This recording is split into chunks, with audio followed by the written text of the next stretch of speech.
There's a disturbing trend going on, and the reason I call it disturbing is because it's disturbing right now. And if you really pay attention to what's going on in the news, okay?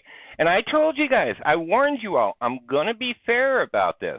Now, contrary to some of my colleagues who believe that we should not have police whatsoever, I do believe that we should have police, and we need them accountable. And if we ask them a question, they need to answer it. They need to know that they are public servants. But other than that, if you don't have police, what you're going to have is local gangs. It's just the way that it's going to be. And those gangs will then develop into another gang, and then the next thing you know, you have a government. How do you think kings were put into place in the first place? How do you think governments were created? And you'll say, well, this is the United States. It's different. Well, actually, it's not. I want you guys to take a look at this disturbing trend, because a lot of this defunding the police and a lot of this that we see as far as, well, shall we say, discrediting the police department, some of it's deserved, a lot of it's deserved. There's an ulterior motive behind it. At least 73, and by the way, this is out of USA Today, so I want you to consider the source here. At least 73 law enforcement officers have been outed in the past decade for being members of white supremacists, anti-government, and other extremist groups, or showing support for them, a new report shows. And I want to kind of bring this up. I want you guys to note the wordage here, the verbiage, okay? Law enforcement officers have been outed, okay? You see that whole outed right there? I want to remind you of a time, and it wasn't too long ago, when being gay was socially stigmatized. And again, I'm not gay. I've never really cared, to tell you the truth. But it was stigmatized. And should somebody bring out, in other words, you didn't do it on your own. That's coming out of the closet. That's a little bit different.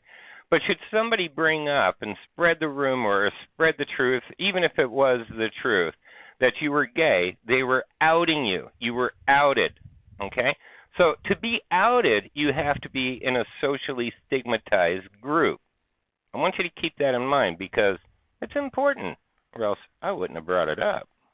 Now, while this all sounds well and good, I want you guys to consider the source here, which I'm going to get into, because at least 40% of those officers were allowed to remain on duty, the league found. Now, this was the ADL, the American Defamation League. All right? They're, let's be honest, they're fair and unbiased and really are just looking out for the public. They are. And they receive a lot of funds from, shall we say, leftist organizations, organizations that are supporting the UN agenda, etc. Okay, so I'm just going to say that. All right, so if we have 70, then 40% of that's only like about 30. And again, we don't know the severity of the 30. You know, if they were like, all right, let's go out and hang all immigrants. You know, let's go hang them right now. Well, yeah, they probably should be dismissed. But they don't get into that for some reason. I don't know. The report builds on findings from the Plainview Project and Reveal. Okay, both of those, again, tend to be socialist or far left agenda organizations from the Center of Investigative Reporting, which identified hundreds of law enforcement officers who posted racist, Islamophobic, anti-immigrant, and misogynist content on Facebook. All right, now, before we really want to take this seriously, I'd like to know what criteria that they used. If they said, you know, let's say they're in anger and they posted, you know, I really hate women because all women tend to judge and, you know, or whatever, okay? Was that misogynist because he said all women, that this is his view of all women? It makes one wonder. Same thing with anti-immigrant. So what, is he a big T supporter? You know who I mean by big T, right? The big TD, touchdown. I meant touchdown, okay?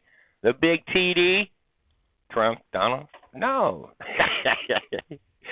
Could it be because he's the supporter? And as we know, this particular individual was, well, shall we say, harassed substantially for his views about immigration. The findings come as police and sheriff departments across the country face scrutiny in the wake of the high-profile shootings of unarmed people of color and the murder of George Floyd last year by former Minneapolis police officer Derek Chauvin. Let's break this down again real quick here, okay? It is true. I'm going to tell you, there's a lot of publications that I go through that cover the police because I used to cover the police really heavily. And all of them now, it used to be, all of them were about how police got off for abuse, how they're not being charged. Now there's hundreds of articles of police being found going on trial or whatever for abuse. And I'm not going to say that they're not justified. I followed police enough to know that, let's be honest, okay, they had free reign, they were unsupervised, and not all of them, and I'm not going to say all of them, but they were unsupervised. And yes, abuses occurred, especially when you talked about the thin blue line, or standing behind your brothers in the police department, or you get fired, beaten up, or you don't get backup. You know, they send you off to the roughest, most dangerous assignments, and no backup arrives. Samuel Singrave, Singwagwe? I don't know. A racial justice activist. By the way, YouTube, this is U.S. Today. I'm reading U.S. Today. They said racial justice activist who co-founded We the Protester, a collection of digital tools that track police violence. When you see that officers are members of white supremacist organizations and hate groups, that's not only troubling, but it shows that law enforcement is a system that enables people like that to be violent towards black people. All right, I'm going to have to agree with him on one point when it comes to this, okay?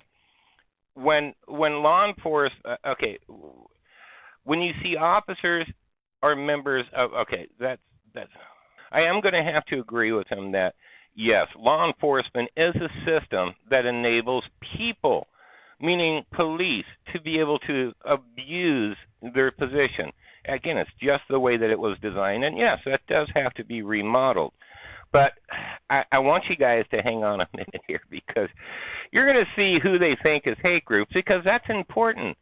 I mean, let's be honest, okay? I mean, let's talk about this for a minute, okay? And let's be straight up and honest about this. If you had unlimited power, okay, you had hundreds of people. Let's say if you were in, the CIA, for example, or if you were in a position to where you can have things ordered, and you had that much power, and it was unaccountable, and you had an agenda that you wanted to do. Well, you do know the saying about, never let a crisis go to waste. Wouldn't you be tempted? Think about it. Wouldn't you be tempted to create a crisis? This way you can move your agenda forward. You can use that crisis and not let it go to waste because you put a lot of time and effort into creating it. I'm just saying. I'm not saying that that's happened. I'm just saying human nature. I just know human nature, and that's a lot of temptation. Remember, the CIA is basically unaccountable. And by the way, they don't actually work for the government. Look it up. They were created by bankers, by the way, just to let you know. In fact, they were created to assist in the banking endeavor if you go back to the original creation of the CIA. You look it up, YouTube censors, okay? I'm not lying. It's facts, okay? You make your decision. It's very easy to imagine someone saying, this is a success. Whatever Fred Field said. But one extremist with a gun and a badge is too many. Look, that's impossible to totally get rid of. People are going to have their opinions, all right? Anyways. Experts worry that 73 cases are evidence of far more pervasive problem. Well, it probably is, depending upon, again, what your definition of what hate crime is or what a hate group is. Again, we're going to get into what that definition is here in a second. We'd like to believe that certain professionals, because of the power they have, are made up of more virtuous, a lot of people than the general population. Well, that never happens. But the reality is that there's very little to support that belief. No, there actually is a lot of good cops out there. There's also a lot of bad cops. There's also a lot of good judges. There's also a lot of bad judges. There's also a lot of bad politicians. And there's also a lot of bad politicians. Are there good politicians out there? I can't make that statement. I can't do it.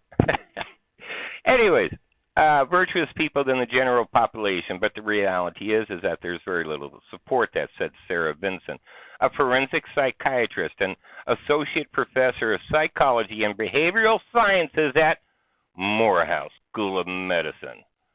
Look at all those titles. But you see, we really don't discuss what her leanings are now, do we? We're just talking about what they call it, accreditations are. There's no reason to believe that there are fewer white supremacists in law enforcement than in any other group of people. Well, I'm going to agree with that because I don't really think that there's a lot anywhere. I really don't. I mean, do I believe that there are some? Yeah, but I don't think they're under every rock. Your best friend could be, well, that would probably depend on if he was a Republican or not. The Anti-Defamation League. By the way, y'all do know what started the Anti-Defamation League, right? You do know? If you don't know, you need to look it up, just in case you want to. Researchers couldn't figure out whether many of the officers involved in the incidents were still employed as cops. In much of the country, law enforcement professional records are almost impossible for the public to view. I agree with him. They should be easier to view. Researchers found these officers were hired by another law enforcement that's what they used to call gypsy cops, although that's really not occurring quite as much as what it used to, okay? Coupled with the number of who kept their jobs, well, it's a systemic. They're trying to make out that this is a systemic issue within the police department. I get talking about those CIA guys. So let's say if I had an agenda that I wanted to bring about, I would probably think to myself, okay, one thing is I got to get the politicians under thumb. And then the second would be I'd have to get the military under my thumb. And then the third would be I would have to get the police departments, local law. In other words, people with guns, okay? I got to get all of these people that legally can carry guns, meaning police. I've got to get them under thumb too. In fact, if I can, and this may be part of the agenda, what I'd really like to do is to turn them into socialists. And it's not about protecting the public anymore. To protect and serve hasn't really happened in a long time. Yes, they do protect and serve, just to let you know. The government, okay? But it's more now, and this is what they're wanting, is if they can turn them into social workers, then a social worker has the ability to do re-education also, correct? Which police don't. All right, anti-government, this is the important part that I want to talk about real quick because this is a growing trend.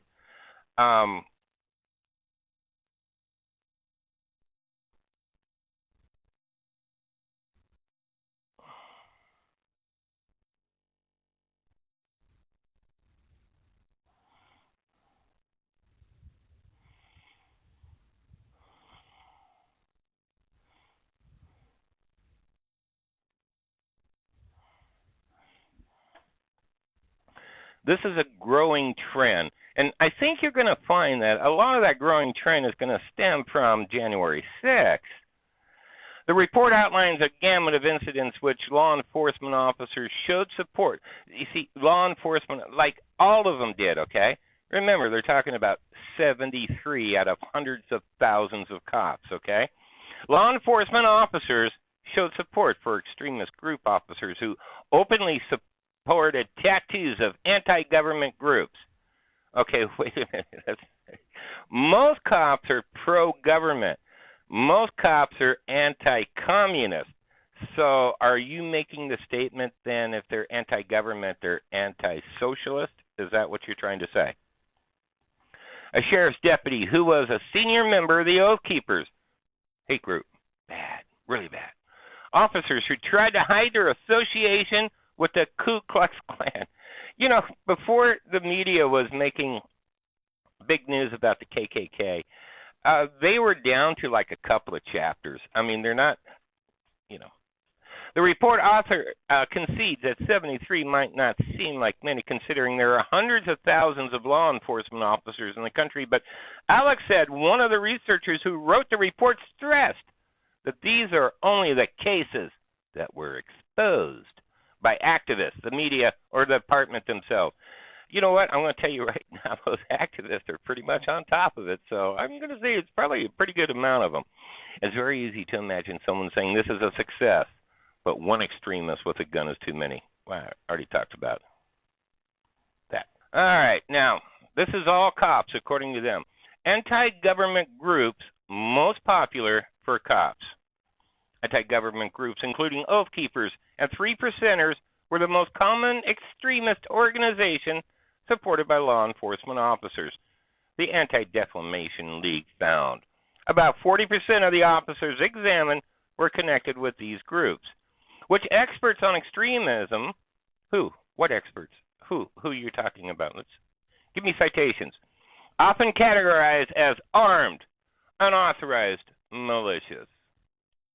So, now we're down to the actual nitty-gritty. That 40% that they were talking about, this is their criteria. This is what they look at to decide if a cop is racist. Anyways, so this is a growing trend. I want you to see this coming up, especially in 2022, when we take a look at some of the Republican candidates that are going to be running for office. Because you thought it was bad with Trump, you ain't seen nothing yet. Till next video.